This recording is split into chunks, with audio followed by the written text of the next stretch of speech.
Parents favored my brother and treated me like their servant. Now after they watched as another woman. Parents favored my brother and treated me like their servant. Now after they watched as another woman calls me her daughter and gave me her company, they want me back. Hey everyone, before we jump into today's video, I need your help. We've noticed the channel is losing some traction, and subscribing is one of the best ways you can support us. It's quick, free, and it helps us keep bringing you awesome content. Your support means the world. Let's keep this channel growing together. Thanks so much. Now let's start the video. Throwaway because some people know my main, and this story is, well, you'll see. I've been wanting to share this for a while but needed time to process everything that's happened. So, background about me. 27, female. I grew up in what looked like your typical upper middle class family in suburban Connecticut. You know, the type perfectly manicured lawn, Range Rover in the driveway, one of those pretentious live, laugh, love signs in the kitchen that my mom probably spent way too much on at Pottery Barn, the kind of house where everything looked perfect from the outside but was basically a prison on the inside. My dad, 54, male, is this big shot financial advisor who never shuts up about his client portfolio or his golf handicap, the type of guy who wears Rolex watches but complains about the price of milk, if you know what I mean. He's got this thing where he needs everyone to know how successful he is. Like, we get it, Dad, you make 6 figures, but maybe try making actual connections with your kids. And then there's my mom, 52, female. Holy, where do I even start? She's like a character straight out of Real Housewives, but not even one of the fun ones. Her entire personality revolves around what the country club ladies think of her. She's on every committee, volunteers at every charity event, but only the ones with photo ops, and has probably had more work done than she'd ever admit. Her Instagram is just chef's kiss levels of cringe. Then there's my brother, Ethan, 24, male, God's gift to the world if you ask my parents. Ethan could literally set the house on fire, and they'd probably blame the house for being too flammable. He was their do-over baby, their perfect little prince who could do no wrong. Straight B student, he's focusing on his social development. Me getting straight A's, you should be doing extra credit. And then there's me, Grace, or Gracie, or hey you. Depends on whether my parents needed something from me, or were trying to look good in front of company. I was the accident they never planned for. They've literally said this to my face at a family dinner, BTW, real nice thing to tell your kid over pot roast. Fun fact, they named me Grace because it was my mom's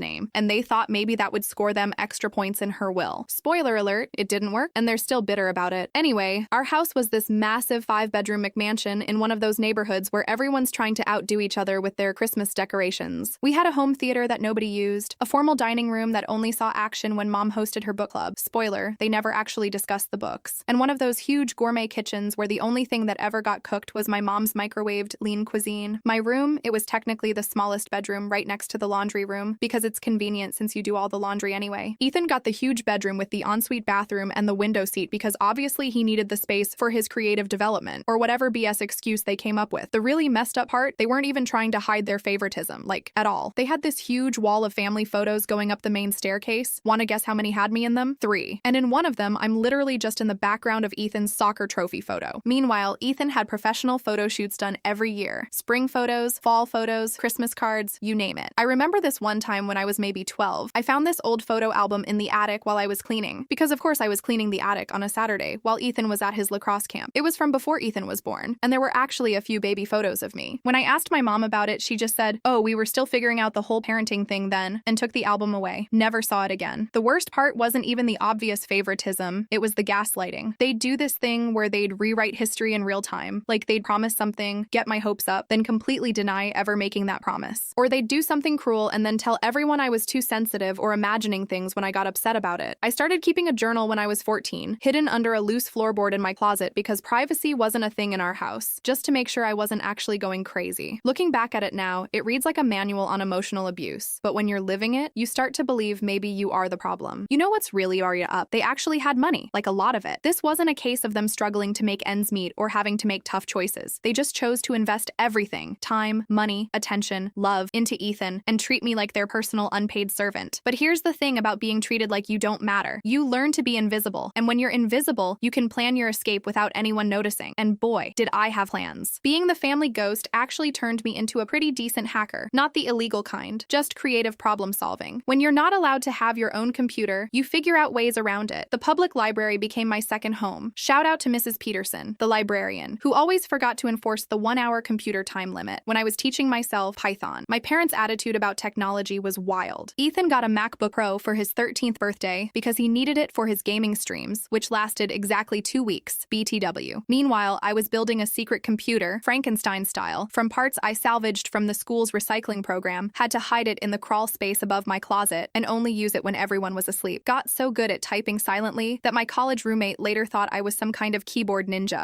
LOL. The contrast between how they treated us was like a masterclass in favoritism. When Ethan wanted to do hockey, they spent $3,000 on private lessons, another $500 on the perfect gear, and drove him 2 hours each way to the best rink in the state. When I qualified for the state robotics competition, they told me we couldn't afford the $50 registration fee. I ended up mowing lawns in secret to pay for it myself. Every summer was the same story. Ethan would go off to these fancy camps, sailing in Maine, soccer academies in Spain, you name it. Meanwhile, I was basically running a one-woman cleaning service at home. Cooking, cleaning, gardening, maintenance. You'd think I was training to be a maid or something. My dad's idea of father-daughter bonding was teaching me how to properly wax his precious BMW. The psychological warfare was next level, though. They had this way of making everything seem like it was for my own good. Like this one time, in junior year, I'd been secretly working at a computer repair shop, told them I was at the library studying, and saved up almost $2,000. Made the mistake of telling them about it because I thought maybe they'd finally be proud of me for being responsible with money. Instead, my dad gave me this whole speech about how he could invest it and double it for me. Used all his financial advisor smooth talk, made it sound like he was doing me this huge favor, even threw in some BS about how this could be our chance to bond over business. I was 16 and stupid and actually believed him, handed over every penny. Want to guess what happened 6 months later when I asked about the investment? He looked me dead in the face and said, "What money? You never gave me any money." Then hit me with the, "Are you sure you're feeling okay? Maybe you should see someone about these delusions." My mom backed him up completely, made me question my own sanity, until I found the receipt I'd made him sign. Yeah, even at 16, I didn't fully trust them, hidden in my journal. But you know what's really messed up? The money wasn't even the worst part. It was the way they'd get inside your head. They had this talent for making you feel guilty about everything. Like this one time I got a perfect score on my SATs. Instead of being proud, my mom just sighed and said, "I hope you're not letting these test scores go to your head. You know Ethan's really struggling with his, and it would be nice if you could help him instead of always showing off." Speaking of Ethan, look, I don't completely blame him for how he turned out. He was as much a victim of their BS as I was, just in a different way. They parentified me while infantilizing him. By 17, I could manage a household budget, cook full meals, and handle minor home repairs. Ethan? He didn't even know how to do laundry. They basically trained him to be helpless while making me his backup parent. The college application process was when everything really came to a head. I'd been planning my escape for years at this point. Had a whole separate email account they didn't know about, used the library's address for mail, the whole 9 yards. Applied to every scholarship I could find. My guidance counselor, another real MVP, helped me submit everything without needing their signatures. Then I got the acceptance letter from MIT. Full ride. My ticket out. The day it came to the library, obviously I almost cried. Mrs. Peterson actually did cry. But I knew I couldn't tell my parents right away. They'd find some way to screw it up. So I played it cool, kept acting like their obedient little servant while secretly preparing for the biggest escape of my life. Had everything planned down to the minute. Got a separate bank account at a different bank. Took me months to gather all the documents I needed. Slowly moved all my important stuff to a storage unit I rented with my repair shop money. Even got a burner phone. Yeah, I watched too many spy movies, but hey, it worked. The day after graduation, while they were busy planning Ethan's graduation party, he was finishing middle school, which apparently deserved a bigger celebration than my high school graduation, I vanished. Left them a note saying I got into college, didn't say where, and not to bother looking for me. Only took what I could fit in my backpack. Left everything else, all the designer clothes they'd bought to keep up appearances, the fancy watch they gave me for my 16th birthday that they reminded me about every time I misbehaved, all of it. Only kept my Frankenstein computer and my journal. So there I was, 18 years old, standing in front of MIT's campus with nothing but a backpack full of clothes and my Frankenstein laptop. Scared shitless, but also feeling this wild sense of freedom. You know that scene in Shawshank Redemption where Andy escapes and stands in the rain with his arms up? Kind of felt like that, minus the sewage tunnel part, LOL. First few weeks were rough, not going to lie. Had to figure out everything on my own. Setting up a bank account properly, the temporary one I'd made before leaving wasn't enough. For work study payments, getting a cell phone plan. Turns out my spy movie burner phone wasn't great for daily use. Learning how to exist as an actual person with rights and stuff. But compared to living with my parents, still felt like a vacation. Financial aid covered tuition and basic housing. But Boston is expensive AF. Had to get creative with making money. Started working at the campus IT help desk in the mornings, 6 a.m. to 9 a.m. shifts, because nobody else wanted them. Then I'd go to classes, grab lunch if I could afford it that day. Spoiler, often couldn't. More classes, and then evening shifts doing food delivery on my bike, because I couldn't afford a car. Weekends were for freelance coding. Remember all those nights secretly teaching myself programming? Started paying off big time. Found this sweet spot doing WordPress customization for small businesses. Nothing fancy, but it paid decent money and I could do it from anywhere. My roommate thought I was insane because I'd code until like 3 a.m. But hey, sleep is for people who didn't spend their childhood as indentured servants, right? The funny thing about being poor in college, you get really good at finding free food. Pro tip, rich kids club meetings always have catering, and nobody ever checks if you're actually a member. The Business Student Association's weekly meetings got me through most of sophomore year, plus their networking events actually came in handy later, but we'll get to that. Junior year was when things started turning around. My freelance work was picking up, and I'd managed to save enough to not have to choose between eating and doing laundry anymore. Then came the email that changed everything. This growing tech company in Boston was looking for summer interns. The pay was actually decent, and the project sounded cool. Applied on a whim, didn't expect much. Got called in for an interview at this modern office building downtown. Walking in felt surreal, like those tech company offices you see in movies. Glass walls, cool furniture, free snacks everywhere. Definitely grabbed some for later. Old habits die hard. The interview itself was intense. 6 hours of coding challenges and technical questions. But for the first time in my life, all those hours of secret learning paid off. I actually knew my stuff. That's when I first met Diane, 58, female. She was doing the final interview, which wasn't even really an interview. She just looked at my code from the challenges, asked me to explain my thinking, and then started brainstorming improvements with me. Not in a condescending way like my dad would have done, but like actually interested in my ideas. I remember being confused because she didn't act like a CEO, no power suit, no power moves, just this woman in jeans and a company t-shirt who really loved talking about code. Found out later she still coded regularly, said it kept her connected to what the company was really about. The internship was supposed to start after finals, but I got another email a week later. There was this major bug in their main product that needed fixing ASAP. They wanted to know if I could start early, part-time. The pay was more than I made from all my other jobs combined. Obviously, I said yes. That's how I ended up in the office at 2 a.m., 3 weeks later, surrounded by energy drinks and debugging logs, trying to track down this really nasty memory leak. I thought I was alone until I heard someone by the coffee machine. It was Diane. Instead of asking what some random intern was doing there after hours, she grabbed 2 cups of coffee, pulled up a chair, and said, "Talk me through what you're seeing." We spent the next 4 hours pair programming, just fixing bugs and talking code. She never made me feel stupid for not knowing something, never pulled the "I'm the CEO" card, just 2 developers trying to solve a problem. By sunrise, we'd not only fixed the original bug, but found and fixed 3 other potential issues. As we were wrapping up, she looked at my Frankenstein laptop, which I was kind of embarrassed about, but it was all I had, and asked about its specs. I explained how I built it from recycled parts. Instead of laughing, she got this look in her eyes, kind of like pride. Then she told me her first computer was also built from scraps, back when she was starting the company in her garage. Before I left that morning, she said something that stuck with me. "You know what I see when I look at that laptop? Someone who doesn't let limited resources limit their potential." Then she casually mentioned that interns get a company laptop, and I should talk to IT about getting mine. That summer changed everything. For the first time in my life, I was somewhere I actually belonged. No mind games, no manipulation, just pure meritocracy. If you did good work, you got recognized. If you had ideas, people listened. What a concept, right? Diane kept dropping by my desk randomly, always with technical questions or ideas she wanted to bounce around. At first, I thought she was checking up on me, making sure the weird intern wasn't breaking anything. Took me way too long to realize she was actually mentoring me. So that bug we fixed during my internship, turns out it saved the company millions in potential lost revenue. Diane didn't just offer me a full-time position. She created a whole new role specifically for me, security architecture engineer. Basically meant I got to build cool stuff and break things, legally this time. The company was growing like crazy. We were this mid-sized tech firm when I started, maybe 200 employees, but Diane had this vision for expansion that was honestly kind of insane. She wanted to revolutionize how companies handle data security, the kind of stuff that makes tech bros at parties start drooling. My first project as a full-time employee, building a completely new security framework for our main product. Diane basically threw me in the deep end, gave me a team of senior engineers, all older than me, BTW, super awkward at first, a budget that made my eyes water, and full creative control. I thought she was crazy. Looking back now, she was testing me. Remember how I mentioned being invisible in my parents' house? Those observation skills came in handy. I noticed things others missed, like how our biggest competitor had this tiny vulnerability in their API. Found it during a completely legal security audit before anyone asks. Wrote up a detailed analysis and solution, sent it to Diane at like 1 a.m. because my sleep schedule was still garbage. She called me into her office first thing next morning. Thought I was in trouble or something, thanks for the trauma, parents. Instead, she asked me to present my findings to the board. Me, a 22-year-old baby dev, presenting to a room full of serious business people in suits. Talk about terrifying. But here's where Diane did something my parents never did. She believed in me. Night before the presentation, she stayed late helping me prepare, ordered pizza, walked through my slides, gave advice, not in a controlling way like my dad would have. Do it exactly like this or you'll embarrass me, but more like guiding. She'd ask questions that made me think deeper, challenge my own assumptions. The presentation nailed it. Board approved a complete security overhaul based on my recommendations. Budget $50 million, team size 100 plus engineers. My anxiety through the roof, but Diane just looked at me with this proud smile and said, "I knew you could do it, kiddo." She almost said something else, caught herself, but I noticed the way she looked at me. Hard not to, when you've spent your whole life wanting someone to look at you like you mattered. The next few years were intense. The security overhaul was just the beginning. Diane Diane kept giving me more responsibility. First technical leadership roles, then actual management positions. By 24, I was heading our entire security division, had my own office, company car, the whole deal. But the real growth wasn't in the titles or perks, it was in the small moments. Like when Diane would stop by my office late at night. Yeah, my workaholic habits hadn't changed, just to chat about life. She'd share stories about building the company, mistakes she'd made, lessons learned, started inviting me to her house for dinner, introduced me to her friends as my girl Grace. NGL teared up first time she did that. Found out she'd never married, never had kids, said she was too focused on building the company. But the way she looked after her employees, man, was more of a parent to half the office than my actual mom ever was to me. Then came the executive meetings. Diane started bringing me along, said I needed to learn the business side. At first, I just sat there taking notes, trying not to feel like an imposter. But she'd always ask my opinion, actually listen to my ideas. Started giving me more strategic projects, teaching me about the parts of running a company they don't cover in CS degrees. By 25, I was the youngest VP in company history, had a team of over 500 people, equity in the company, and an office with a view of the Boston skyline. The kind of success my dad always bragged about wanting for me, but actively prevented me from achieving. The company's value hit $10 billion that year. We were in talks for international expansion, major partnerships, acquisition offers that Diane kept turning down. I was working insane hours, but loving every minute. For the first time in my life, I was somewhere I could actually grow. Diane and I fell into this routine, weekly dinner meetings that turned into just dinners. She'd tell me about her day, ask about mine, give advice about everything from code architecture to relationship troubles. Started feeling less like mentorship and more like family, the healthy kind, not the toxic mess I grew up with. Then one day about 6 months ago, her assistant scheduled an urgent meeting, private, no agenda. Those were never good signs in corporate life. Thought maybe I'd screwed something up, or worse, maybe she was sick. Thanks, anxiety. You're the gift that keeps on giving. So picture this. It's a regular Tuesday morning. I'm in my office reviewing security protocols for our European expansion when Diane's assistant Sarah messages me. Diane needs to see you 2 p.m. Private meeting now. Sarah's been with the company forever, and she never schedules last-minute meetings without an agenda. My anxiety brain immediately went into overdrive. Spent the next 3 hours going through every possible scenario. Was I getting fired? Was Diane sick? Was the company being sold? Did they finally figure out I was just a kid playing pretend in a fancy suit? Hello, imposter syndrome, my old friend. By lunch, I'd convinced myself I was about to lose everything I'd built. 2 p.m. rolls around, and I'm standing outside Diane's office like a kid sent to the principal's office. Her assistant gives me this weird little smile. Looking back now, she totally knew what was coming and waves me in. Diane is sitting there, not at her desk, but in the casual seating area where we usually have our brainstorming sessions. There's coffee, the good kind, not the office kitchen stuff, and those fancy cookies she knows I like. First red flag. Diane looks nervous. In 5 years, I'd never seen her nervous, not during major product launches, not during board meetings, not even when we had that massive server crash in 23, but there she was, fidgeting with her coffee cup like a rookie dev at their first code review. Sit down, Grace, she says, and I'm mentally preparing my resignation letter. Then she drops the bomb. I'm retiring. My brain just stopped. Blue screen of death, full system crash. Diane retiring? The woman literally coded for fun on weekends. The one who pulled all-nighters with junior devs just because she loved solving problems, that Diane was retiring. But before I could even process that, she hits me with the real knockout punch. And I want you to take over as CEO. I literally laughed, like full-on nervous laughter, thought it was a joke. Me, CEO? I was 26. We were $1 billion